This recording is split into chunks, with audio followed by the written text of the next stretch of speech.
Hello, I'm Ken Farr, and this is NewsNet Baton Rouge.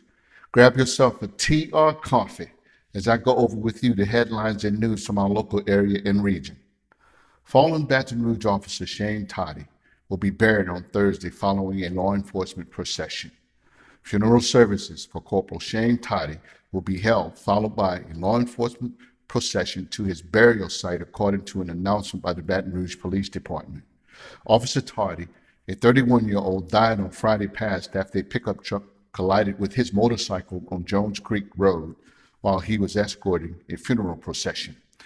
A wake service will be held at Green Oaks Funeral Home on Florida Boulevard this evening from 5:30 p.m. to 9 o'clock p.m. Thereafter, visitation will resume on tomorrow morning, Thursday, at 9 a.m. at Healing Place Church on Highland Road, where a funeral service will follow at 11 a.m. His body will be laid to rest at the Green Oaks Memorial Park at the conclusion of an elaborate law enforcement procession to honor him.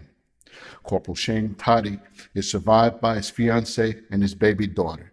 He had just recently recovered from being shot in the face while responding to a call in South Baton Rouge in February of 2018 and had joined the Baton Rouge Police Department's motorcycle unit after returning to work just a few months before his death. The 2011 CarQuest double murder convictions have been upheld by the Louisiana Supreme Court. Murderer Lee Turner Jr.'s first-degree murder convictions for his 2011 killing of two CarQuest Auto Parts employees in Baton Rouge will stand, according to the Louisiana Supreme Court.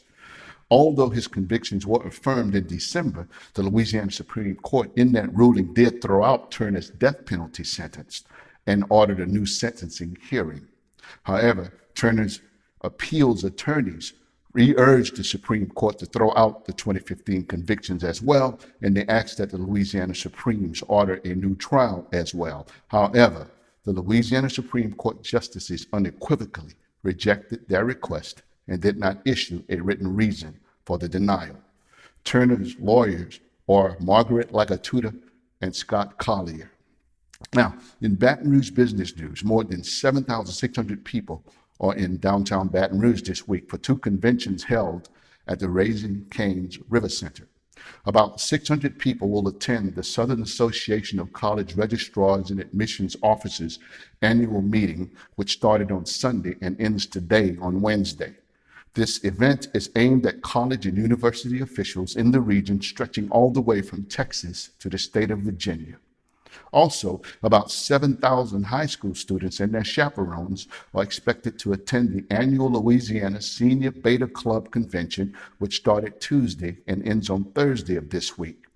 According to the executive director of the Downtown Development District, these two events alone will have a $3 million economic impact for the city, similar to the economic impact effects of the recent Louisiana Marathon. About 60% of the downtown hotel rooms will be occupied, and it is said that this is the perfect way to kick off the new year for business in Baton Rouge, because it will bring in a huge number of young people, many of whom will be making their first visit to the city of Baton Rouge.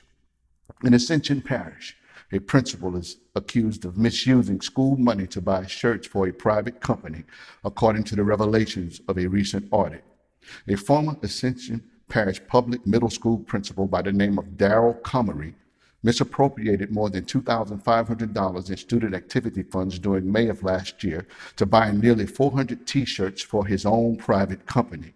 Daryl Comery is no longer a principal of the Lowry Middle School in Donaldsonville, but is currently on an educational sabbatical leave, according to an audit issued by Postlethwaite in Netterville.